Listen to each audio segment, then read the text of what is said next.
Well, hi there, good afternoon. Thanks once again for joining us for the Daily Update. My name's Dougal Saunders. I'm joined by the Western New South Wales Health District Chief Executive Scott McLaughlin, and today joined again by Brendan Cutmore, who's the Director of Aboriginal Health and Wellbeing for the Health District. So good to have Brendan back here with us today. In some positive news, testing has gone up just a fraction, but we do need a bit more testing. We'll all be referring to that today. Up until 8 o'clock last night, 27 new cases of COVID-19 across the Health District, 18 of those in the Dubbo local government area. We have 3 in Bourke local government area, 3 also at Narromine local government area, and 1 each for Walgett, Brewarrina and also Orange, for a total of 27. Far West has 4 new cases to it, Wilcannia, and 2 at Broken Hill. So the Health District total, the cumulative total now is 858, Dubbo 636, and we have an extra 27 discharged out of the COVID care in the community program, so essentially recovered and not infectious and back in the community now. Scott will talk a bit more about that. From that 27 new cases today, we know that at least 2 have been infectious in the community, 9 have been isolating, but there are still 16 that are being investigated from that 27. Scott will talk a bit more about some of the links, a bit more about hospitalisation. There are no new sewage detections, which is some positive news. Testing, just over 3,500. It is a jump from yesterday, but that's not saying much. Yesterday was pretty ordinary. We do still need you to come forward for testing with any minor symptoms, any concerns. We do have a couple of new concerns in Dubbo, including a new close contact venue. That's been listed overnight, so please be aware of that, and if you have had any contact with any of the venues that are listed or people that may have been at those venues, that's really what we need you to now be taking notice of and going and getting tested. If you don't receive a text message or contact from health, but you know you were there or are in contact with somebody else who was there, that's when we really need you to come forward for testing. Now, testing, as far as times, waiting for testing, really small amount of wait and really quick turnaround times in most cases for tests that are being done as well. So please keep an eye on that venue of concern. It's on our Facebook post, it's on the New South Wales Health website. We do ask you to check that a couple of times a day. As I mentioned, venues of concern, so we've got this new close contact at the West Dubbo IGA in Dubbo, but also some new casual contacts for Dubbo, Orange and Bourke. So please keep an eye on that. Look, most of the testing clinics remain as they have been. There is a change at Mudgee. The AREC drive-through centre is now closed, and bookings are now being taken by the hospital if you're looking at getting a test at Mudgee. Just simply not enough traffic really for that venue to continue. A reminder though, and Brendan can talk a bit more about this, the mobile at-home testing service that's available for Dubbo, Orange and Bathurst, and it's been doing a fantastic job. We'll hear a bit more about what they're actually doing from Brendan today. Just on the casual contacts, again, there have been more questions about why venues aren't being listed. I know it was a venue of concern. Someone's told me that.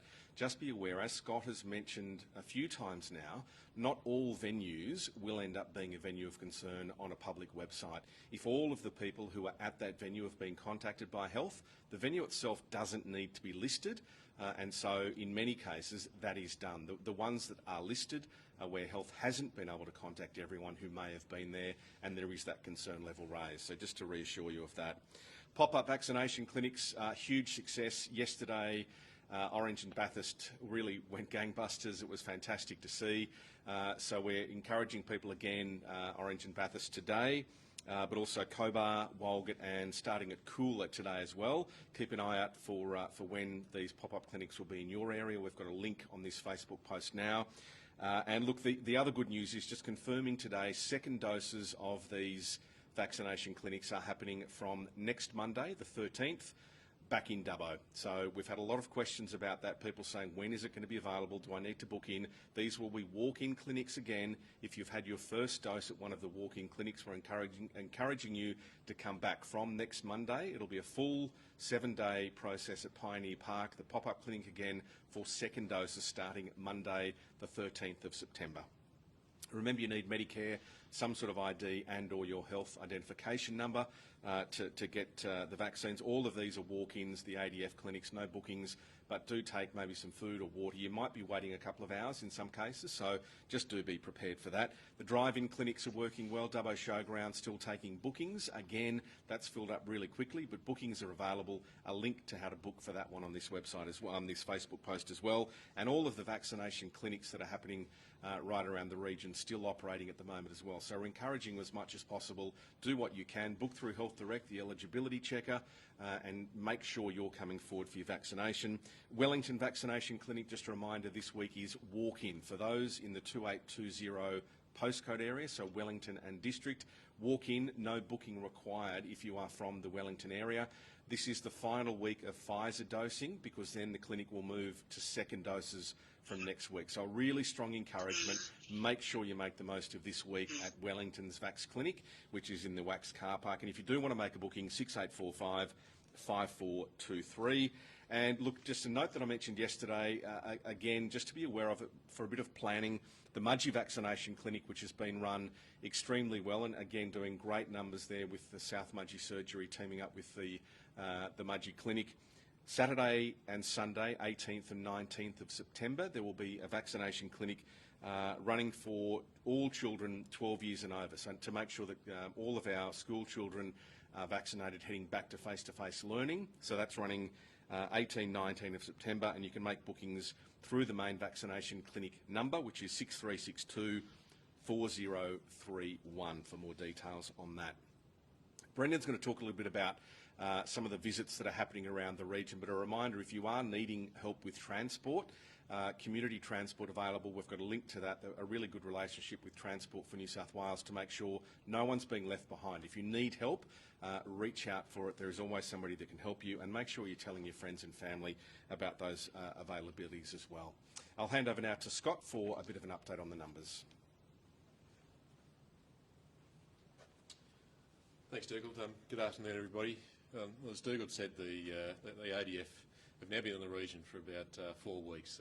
We've now seen over 25,000 people vaccinated, mostly with first dose in a lot of our communities, right from Burkborough, Warriner, Gadooga, right down to now Bathurst and communities in the south of our region. It's such a privilege and an opportunity to have them in the region. Nowhere else in Australia has got this opportunity, and so I really wanted to call out a thank you to all of our teams in the ADF that are playing a critical role in helping to get us vaccinated quickly. Now, the Bathurst and Orange hubs are again available today. I know there's been a big demand on those both yesterday and today, and so thank you to everyone that's come out to get vaccinated. One thing I would say, though, is there's a fast track to getting vaccinated in those services if you're interested and keen to get AstraZeneca jabs. They're very high quality and safe vaccines, and so please, everyone, consider that as an alternative. Right throughout the whole of the region, there's GPs, pharmacies, respiratory clinics and Aboriginal medical services with a lot of AstraZeneca available, and so please, everyone, that is a fast track to getting vaccinated, and the best vaccine you can get is the one you can get immediately. Again, an update on a couple of local issues before we get into numbers. The 2 aged care facilities in Dubbo that I flagged yesterday have now seen some further cases identified in those. So St Mary's Villa in Dubbo now has 7 confirmed cases. That's an increase of 1 from yesterday, with 5 residents, 1 staff member and now a visitor into that service. So we've got a lot of work going on to help to make sure that all of those residents are well cared for, the whole of the staff and everyone else, and so there's a lot of work to ensure those residents are safe and being cared for. The second aged care facility, Holy Spirit Aged Care in Dubbo, there's now 8 confirmed cases in Holy Spirit, 6 residents and 2 staff members. All of the residents' symptoms are being well managed in that facility. Unfortunately, one of the residents had a fall and needed to go to hospital, not for COVID-related purposes. So we've got an outbreak management team and a lot of resources and support around both of these aged care facilities, trying to make sure that our most precious elderly residents in our communities are well supported and cared for through this. A good positive piece of news, we've now got a scaled accommodation service in Dubbo with the Dubbo NRMA Caravan Park that's offered up a lot of the cabins and other accommodation on site. Now, this is a crucial step for us in making sure that we can look after people with COVID and some of their family and close household contacts that need accommodation away from their normal household. And so it's a critical step and a positive solution. So thank you to the NRA Caravan Park for stepping in to provide this support. As Dougal announced, in the last 24 hours, 27 new cases across the local health district to 8 p.m. yesterday. That takes us to a total of 858, with, as I mentioned yesterday, one new death that was recorded in that period. That brings us to a total of 2 deaths in the region, and a really stark reminder that COVID does kill. It's a really serious infection that can take on a really serious impact for our bodies in a very short period of time. It's a really stark reminder to all of us that some of the most vulnerable and frail in our communities can become very sick very quickly, and so please everyone, look for those opportunities for vaccination. It is the best protection we've got across the whole of the region. So with the new cases to 8 p.m, 18 in Dubbo, Burke and LGA, there's 3 cases, one of those in Ngania, and all of those are household contacts. 3 cases in Narromine, 1 in Orange, and that person is a household contact, 1 in Walgett and 1 in Brewarrina. We've got 18 cases in total that have got links, 12 of those are household contacts, and 6 have got links to other cases or clusters, with 9 that are still under investigation. Now, we know that at least 2 out of the total of people were infectious in the community, and so again it's a stark reminder for us that people can be infectious in our community on any day of the week. It might be your next door neighbour, it could be the person in the supermarket or shopping centre around you, and so please don't for a second relax. The mask wearing, your hand hygiene, social distancing and the QR code check-in is incredibly important in all of that. Now, the cases will continue to grow in coming days. We know that, particularly with the household contacts and the other community spread that we've seen in recent days, we will see further cases. What that means for us as a region will totally depend on how we can stay apart from each other and slow the spread. It's the most crucial steps that we can take. Testing across the region, as Dougal said, was up by around 1,000 tests yesterday, but still a hell of a long way lower than what we'd like to see across the region and what we saw only 2 weeks ago. So can I please encourage everyone to come forward and get tested. We've got a lot of testing opportunities throughout all of our small rural hospitals, through a phone call that will get you a booking or an appointment time to come and get tested, or through our drive-through clinics in our larger centres. They're all got very quick access times and much quicker turnaround times for the test results to come back to you, and so please look for those opportunities. Again, we've got further venues of concern that have been listed, about 30 new ones overnight across Bathurst, Orange, Parkes and Wellington. So in those communities, can I please urge everyone to look for that information. If you've been at any of those venues, follow the advice, come forward and get tested and isolate until you've got those results. No new detections in areas without cases, although one I would flag is Blaney, where we know that the cases that we do have in Blaney aren't connected to the sewerage, and so can I please urge everyone in Blaney, it's not a time to panic, but a time to be really vigilant. If you've got any signs and symptoms, however mild, any concerns, then please come forward and get tested. We know that someone has been in the community with COVID and connected to the sewerage. So back on testing, in the last week we've done over 26,000 tests, and as I said earlier, it's about half the number that we've seen in previous weeks. We've got a couple of new testing changes. One is Mudgee, as Dougal mentioned. The drive-through testing has now been consolidated back to the local hospital and respiratory clinic, so please phone ahead for those services if you do need to get tested, but don't take that change as any signal that testing isn't a priority. Please, any signs and symptoms, come forward and get tested. Blaney, the drive-through is now back at the multi-purpose service, so please ring ahead for that service. And Cadell, we've got the Community Health Centre offering testing service there between 10 and 2 p.m, and so please ring ahead for that service. Again, our mobile in-home testing continues across Dubbo, Orange and Bathurst, and Brendan will talk a bit more about that. And just to circle back to vaccination, With over 25,000 doses that the ADF has helped us deliver, that takes us to nearly 70,000 doses through the local health district and ADF clinics in the last couple of months. And so can I say thank you to everyone that's come in to be vaccinated. As Dougal mentioned, the second doses are absolutely crucial to get the maximum protection from both AstraZeneca and Pfizer vaccines. And so please, everyone, if you've had the first dose, and particularly through the ADF clinics, then please come back for that second dose when those clinics are in your communities. Those clinics are being updated on our website every day, and so please keep your eye out for when those second dosing clinics are coming back. They are walk-in clinics, it doesn't need a booking.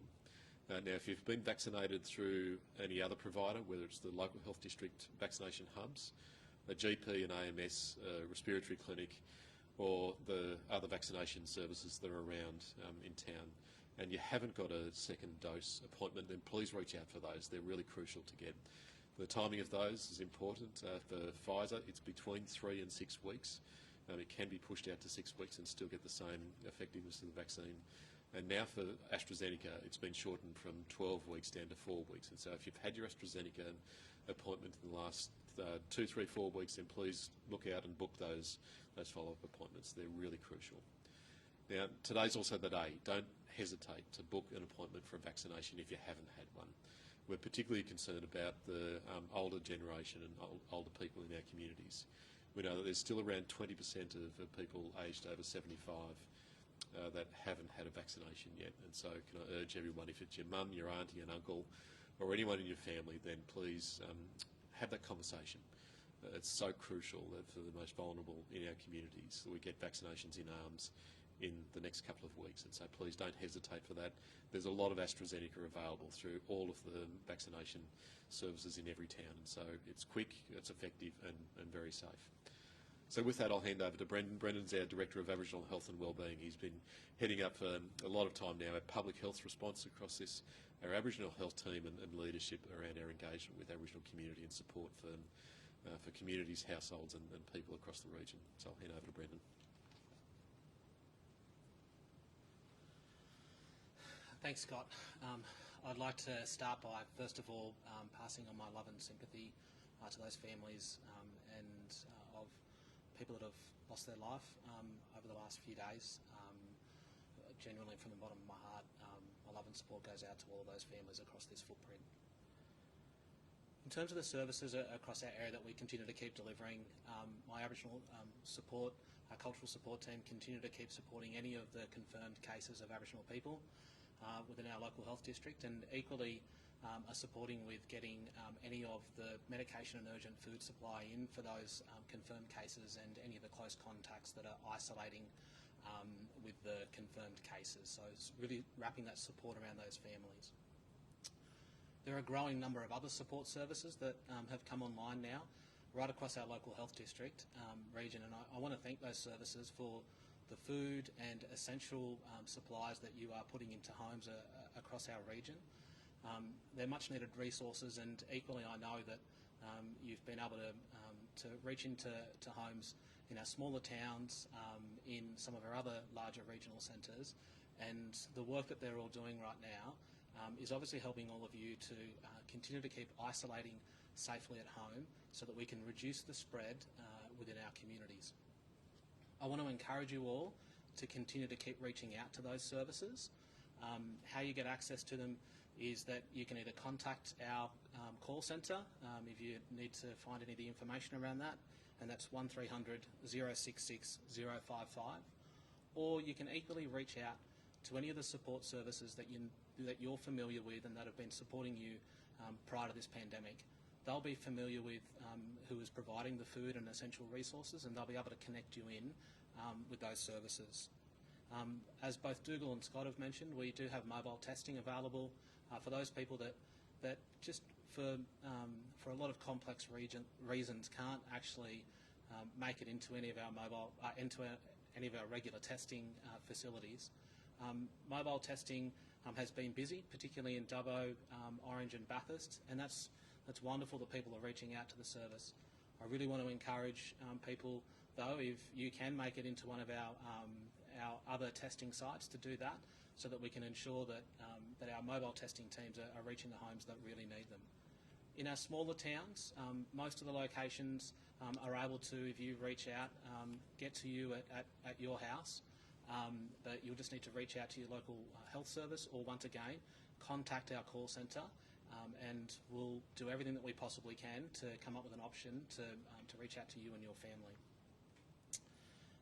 I want to commend as well a lot of the interagencies that have come together. Particularly, I want to use Dubbo Koori Connect as an example of a whole heap of services that are coming together to ensure that we're getting more than just the food and essential resources around homes, that we're starting to as well be able to connect people in with some of the other really critical health services that are provided by both the local health district and by other non-government organisations. And their services like drug and alcohol services, people that might have some complex mental health issues, people that might require some more support around things like getting access to your prescriptions through your pharmacy, etc. And it's through the efforts of a lot of people that we're able to ensure that we start to get more of those services provided to you in your home. Once again, and I've said this to you all before, please don't be too proud to ask for help in these times. It's the most important thing for us is that we have the ability to be able to reach some of those services into your home. So give us the opportunity to do that instead of you taking any unnecessary risk and travelling out into the community and potentially spreading the virus any further. In terms of our COVID cases, one of the things that I'd really like people to do when you're notified that you are a COVID case is to again feel confident that you can be upfront with us about any of your complex health issues that you might have in the background, plus also if you're facing any other challenges that we may not know about within our health service. So, you know, if you do have issues with any mental health or drug and alcohol issues, if you know that it's going to be a challenge for you to be able to isolate at home because of some of these complex things in the background, please let us know up front early so that we can ensure that we connect those support services in with you as soon as we possibly can. What it will do is it will help us to help you to be able to isolate safely at home where possible with your family and again put those services into your household. The really simple health message that I want to give everyone is that we need to continue to stay at home, but equally I know that people are really struggling with a lot of the isolation, so you need to stay connected too. And I've said before that staying connected is obviously either via the phone, you can do a video message, etc. with people. Just because we're isolated in our home doesn't mean that we can't contact people and ask how they're going, but it's really important that we don't leave our home and go to someone else's home, particularly if we are, or if we know that they are, confirmed cases or people that are close contacts. We're still seeing a lot of spread amongst our community, and in particular we're still seeing spread amongst younger people. I really want to encourage kids to play at home as well. There's nothing wrong with kicking a footy out in the backyard with your brother and sister, or coming up with some other games or playing inside of the house. Really, really important that we stay in our own yards. I'm going to hand it back to Dougal now. Thank you. Thanks, Brendan. So look, we've got media online, probably mostly for Scott today, but happy to take any questions if anyone has any questions now for me. Thanks, Dougal. Could anyone raise their little digital hand if they have a question for Dougal? Gary from ABC. Thanks, Matt. Hi, Dougal. The Deputy Premier talked a bit about the need to not have curfews or extra restrictions in Dubbo or Western New South Wales. Do you think that's still the case, considering we're starting to see dropping case numbers now? Oh, look, I don't think you can say we're seeing dropping case numbers. We've been bouncing around a bit in the last few days, but we've had our highest number of cases only 3 or 4 days ago. So we're still in really a rolling scenario of numbers. I think the Deputy Premier was talking about the fact that he doesn't think curfews have necessarily worked in southwestern Sydney and therefore doesn't see the need to enforce curfews in a place like Dubbo or the region of Dubbo. And look, I think that's probably a fair thing. There aren't too many people, apart from those that are willfully out and actively doing the wrong thing, that are out and about at night, so I don't think there would be a need anyway. I don't see that will be an issue that will really raise its head too much at the moment. But we have a continual problem with, as Scott has mentioned, that the numbers will keep burbling along. We need more people to get tested more often so that we can really attack this at the source. Thanks, Gary. Does anyone else have any questions for Dougal? Appears the answer is no. Thank you very much, Dougal. Appreciate that. We will bring Scott forward and Brendan, if he's not available. Let's go through Scott first. We'll start from the top. Hamish from Prime 7. Thanks, Matt. Hi, Scott. Scott, are you able to provide a bit more detail as to how, well, if we do know how the aged care residents at the Holy Spirit aged care home contracted the virus? And is it a concern that not every staff member or resident there has received a jab? Gary, we're still doing investigations into the aged care outbreaks in both locations in Dubbo. Both of the aged care facilities sit within the Catholic Healthcare Group, and they're supported with a number of contractors and other providers that work across both locations. And so we're still following up exactly how that transmission has occurred. But we do believe it's been obviously someone that's worked across both facilities. Now, we've done a lot of testing of residents and staff in the last 24 hours, so what we're seeing is the result of us trying to identify who has COVID in both of those groups, get them into some isolation and supported accommodation to make sure that we can care for them well through the rest of their COVID journey. Thanks, Scott. And also, are you able to provide any more percentages as to the age groups, how many cases are in each age group, or how many people are in the Indigenous population that have contracted the virus? Sure, Gary. Happy to circulate that offline to some of the media outlets if that would be helpful. But we're still seeing a lot of younger people with COVID in our region, which is quite different to the Sydney and other outbreaks. But we are, however, seeing a growing number of people over the age of 70 that really concerns us. We know that older people do get crook a lot faster from COVID, and so that'd be the real area of concern for us. So we've still got around 60% of our cases are Aboriginal people right across the whole of Western New South Wales.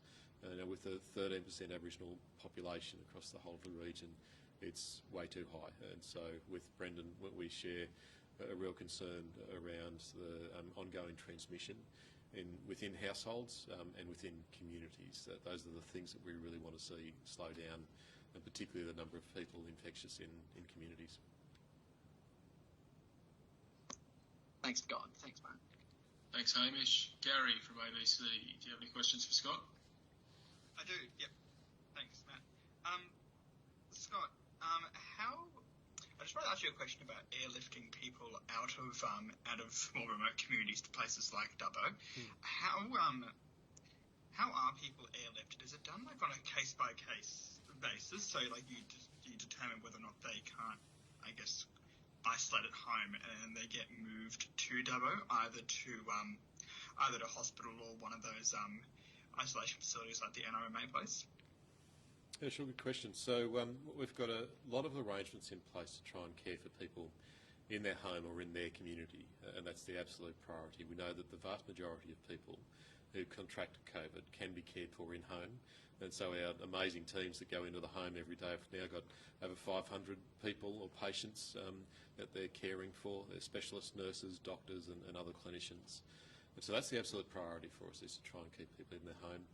If we're not able to do that, then some supported accommodation, like we do have in Burke, in Dubbo, in Bathurst, and growing in other communities, becomes a good alternative if they're not able to stay in their home.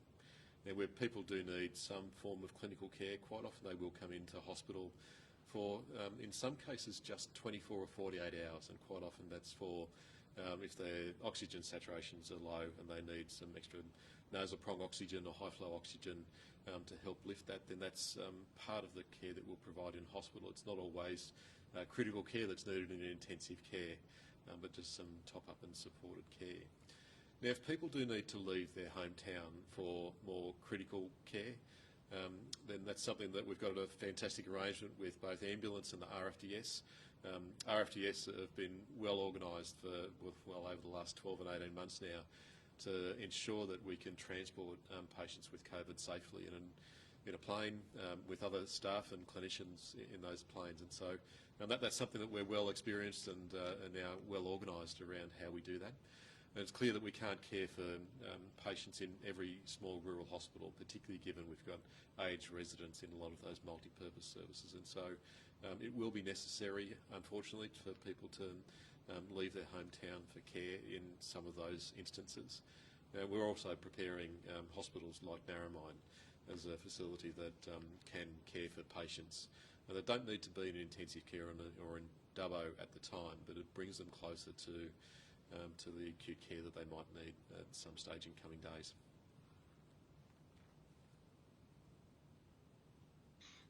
That's all the questions I have for Scott. Matters. There are some questions for Brendan, but I think we're going to go through all the Scott questions beforehand. Yeah, mate. Yeah, we'll go through Scott one by one. Cool. And then Brendan forward. Thanks, Gary. Ryan Young from the Dubbo News. Thanks, Matt. Just had a question, Scott, about the aged care facilities. Do you know the vaccination status of the residents of Holy Spirit and the other one? I think you mentioned them on Friday, but I just wondered if you had an update. Were they all fully vaccinated or partially, a mix of both? So we've got nearly 100% of all residents have had at least one dose of vaccination, and some of them, either just recently in recent days or in coming days, they've got their second follow-up dose. And so that's a good step. And what we know is that the vaccinations take about a fortnight to work to have full effect once you've particularly received the first dose. And so that's where the timing of the second dose is also crucial in making sure we can follow up as quickly as possible. In the staff group, it's a lower percentage, but nearly 90% of the staff in both of those facilities have had at least one dose, and if not two doses. And so we're reasonably confident that in those services there's a reasonable level of protection, but nonetheless that there's a frail elderly residents in the facilities that we want to make sure we can protect with every bit of clinical care and vaccination when needed. Cool. Yeah, just to double check, so it's accurate to say a small number of residents weren't vaccinated at all? Weren't fully vaccinated, that's right. Yeah. Okay, and my next one was, it sounds like you're struggling to get people to take up the AstraZeneca vaccine in the numbers you would like. Do you know if you've had to throw out any expired vaccines at all during the pandemic, whether it's Pfizer or AstraZeneca? Well, we never want to throw out any vaccine. They're so precious and vital to us. We know that across all of the GPs, the pharmacies, the Aboriginal medical services and the respiratory clinics, there's a lot of vaccinating going on with more vaccine available today than there ever was, more AstraZeneca available. So I really would encourage everyone to come in and look for the opportunities for a fast vaccine. The best one you can get is the one you can get today, and there's a lot of AstraZeneca available in all of our communities. We do occasionally see when we've opened a vial, and a vial typically has either 6 or 7 doses in it, and that we're not able to use all of that on a day. And so that's just a process that I know all GPs and pharmacies go through on a regular basis. But we don't want to see any vaccine wasted, and so if we can encourage everyone, today's the day to look out for your appointment for a vaccination. Don't ever hesitate. It's the time to talk to your parents, to your aunties, uncles, your cousins, your kids, and everyone in your family about getting vaccinated. Please look at the vaccination eligibility checker on the Health Direct website, or call Health Direct, and you can make an appointment through all of those services. Cool, thank you. Thanks, Ryan. Ollie from Win News. Hey Scott, how you doing? Hey, Lee. Just a question about vaccine supply. I know that a couple of the, community organisations on the ground here in Orange are pretty keen to get some extra supply. Obviously the community is definitely heeding the message, but there doesn't really seem to be enough jabs to sort of go round. Anything being kind of done on your end to get some extra vaccines out to those communities and to those hubs? Sure. What I would say first is that there's a lot of opportunity across the primary care providers for vaccination. So please don't hesitate. The pharmacies, the Aboriginal Medical Service, the GPs and the respiratory clinics all have a lot of vaccine available. there's appointments available, and particularly for AstraZeneca. So please don't hesitate in looking for those alternatives.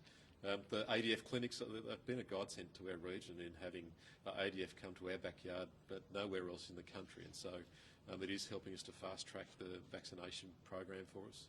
I know in Orange and Bathurst there's been a lot of people turning up again today, and we've got through a lot of people quickly today in those vaccination programs. We're continuing to look for additional doses.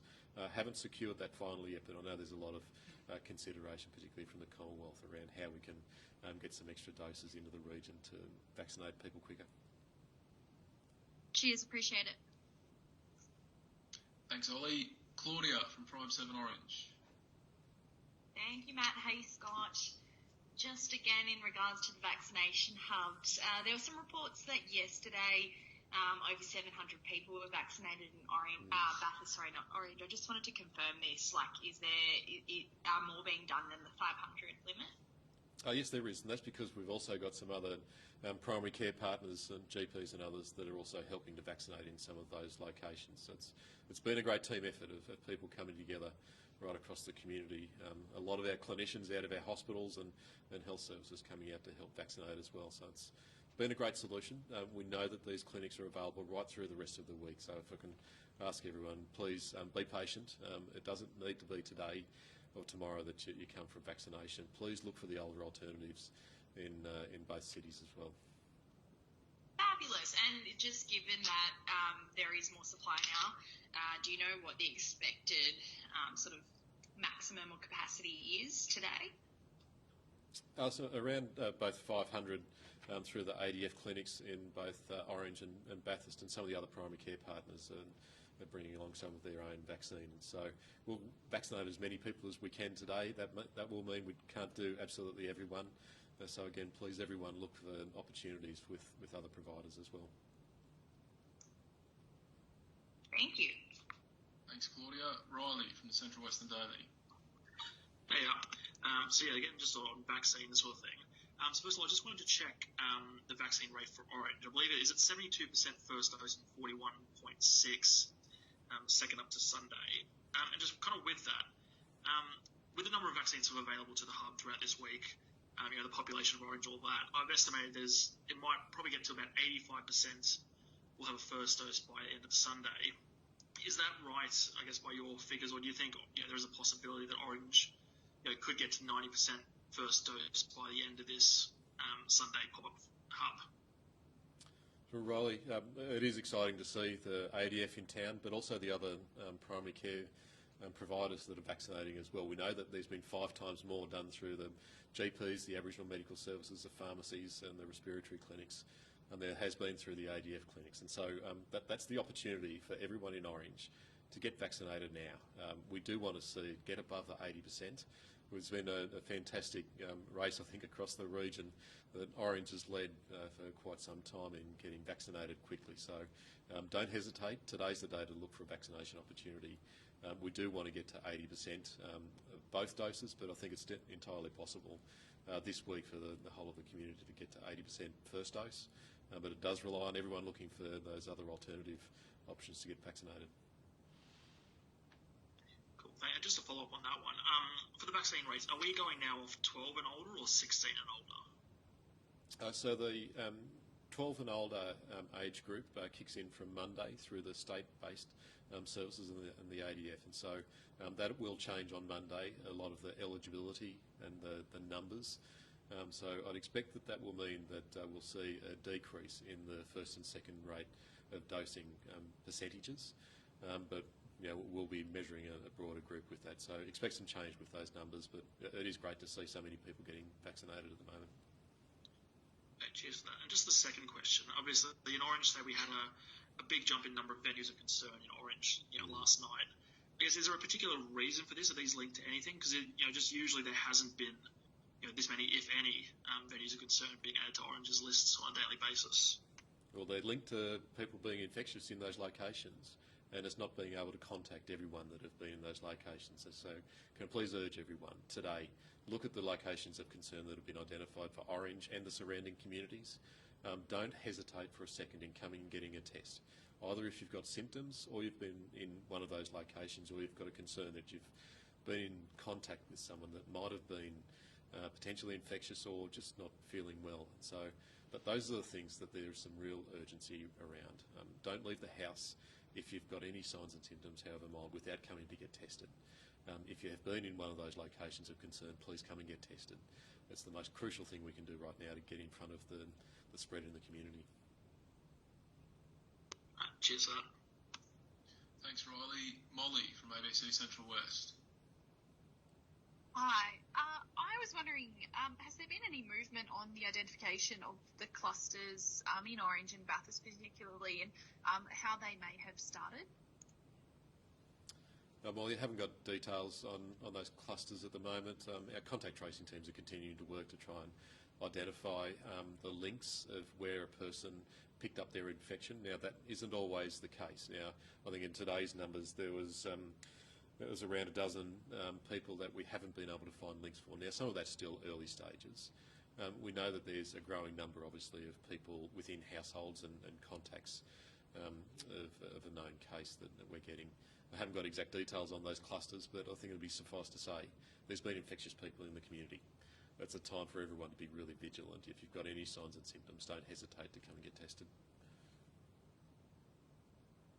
Thank you. And if you may have already given it and I may have missed it, but just the current hospitalisations, if you've got that. Thank you. I did miss out on that. So I'll just get the information for you. So we've currently got 21 patients in hospital at the moment, right across Western New South Wales. So that's 3 in Bathurst, 2 in Burke, 3 in Orange and 13 in Dubbo. Out of those, there's 3 in intensive care and 2 of those are ventilated at the moment. Thanks for that. Thanks, Molly. Glenn from SBS. You there, Glenn? Yeah, sorry, I'm muting myself. Hi, Scott. Thanks, Matt. Specific question, if I can, about the elder from Engonia who passed away in Dubbo Hospital. She was unvaccinated, but had vaccinations been offered in the Engonia community?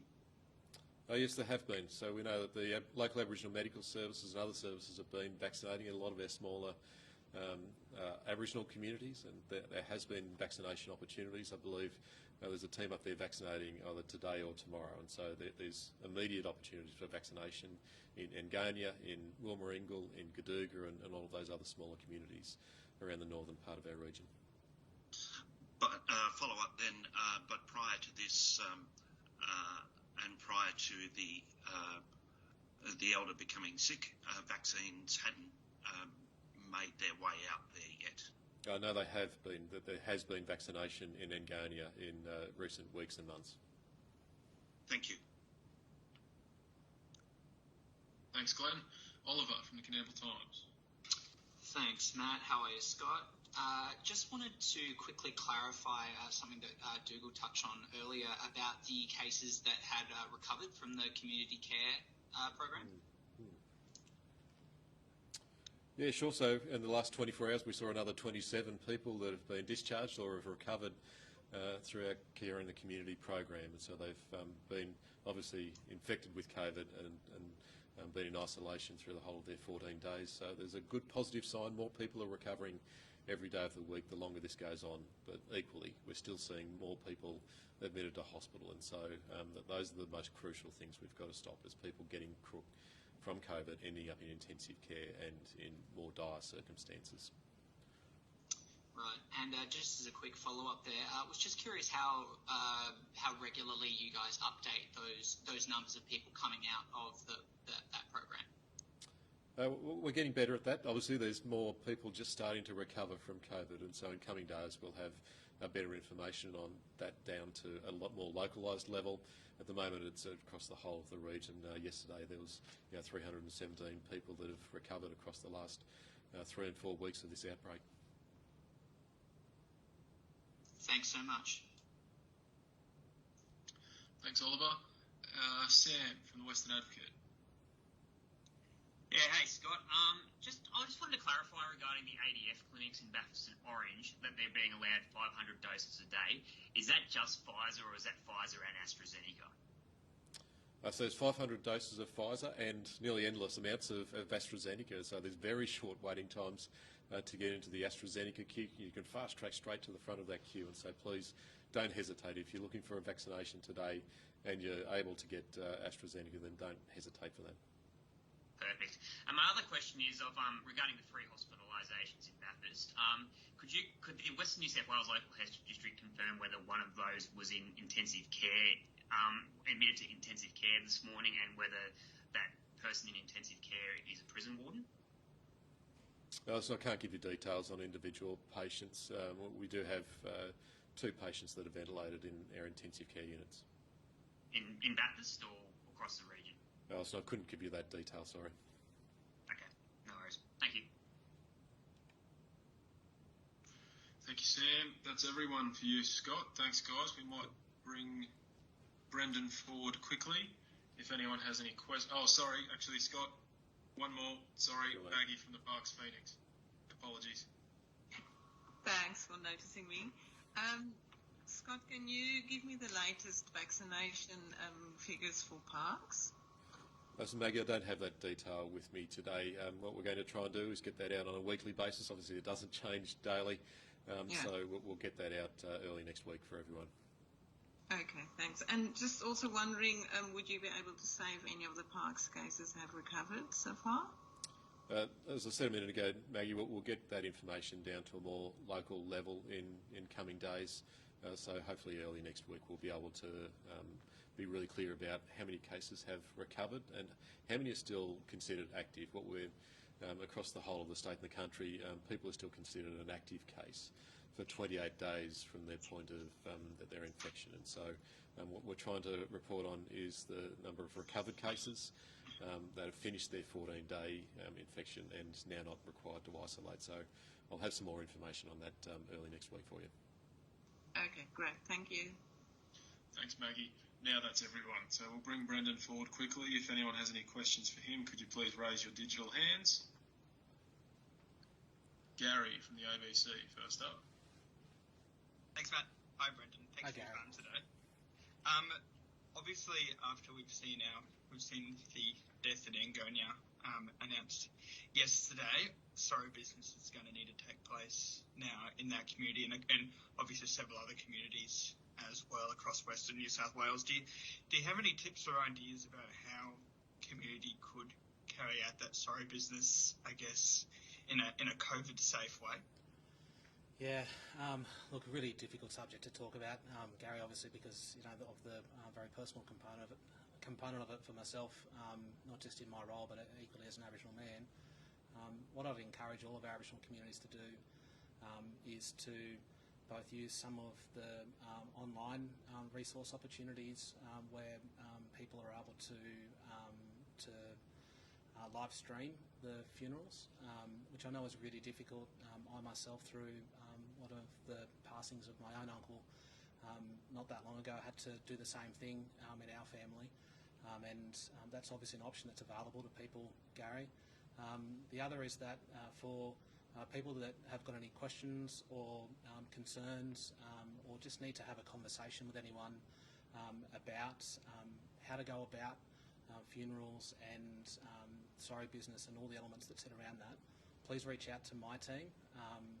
For those cases that pass away unfortunately due to COVID, you'll already have an Aboriginal Cultural Support Officer.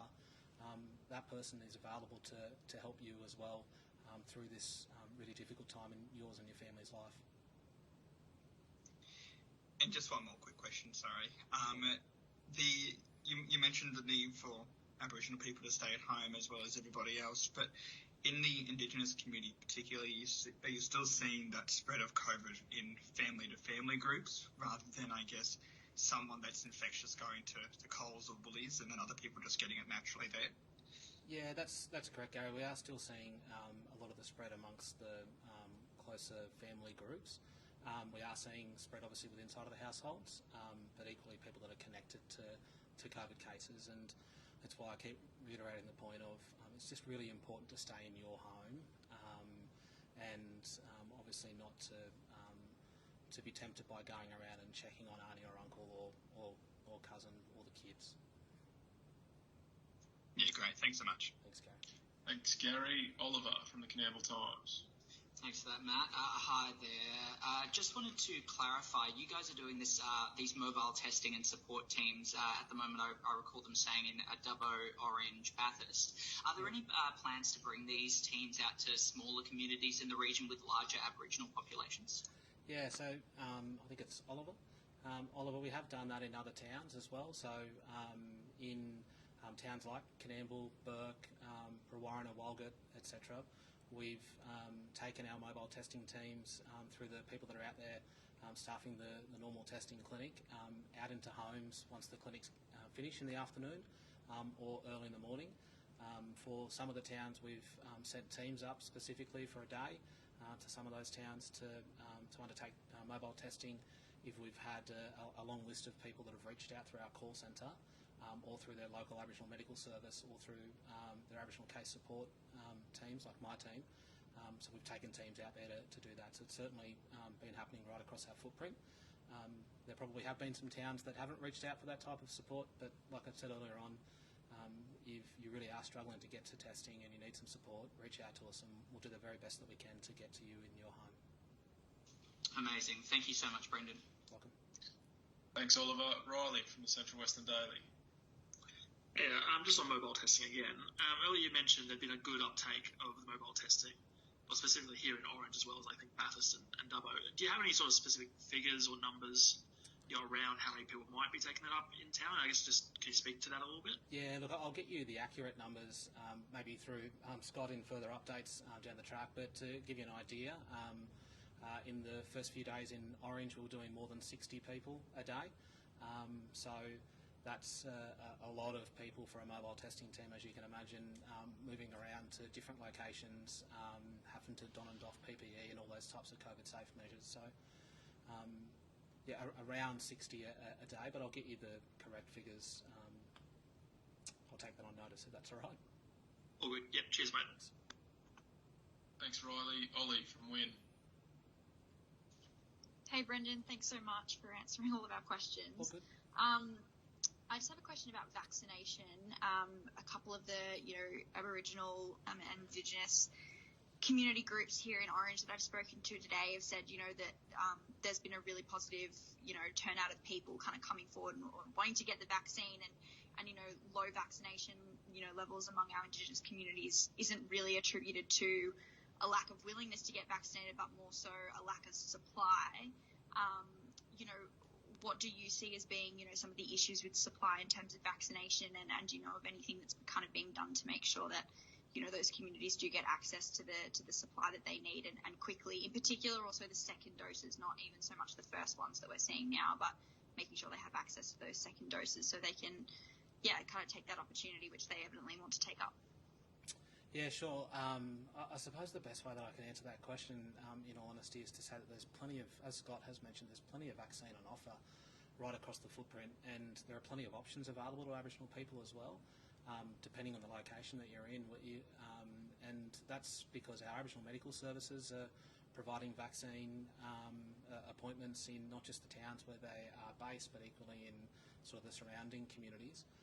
There's the work that the ADF are doing, and equally we've had local health district vaccination services, plus we've had a number of other primary care providers that have been delivering vaccine.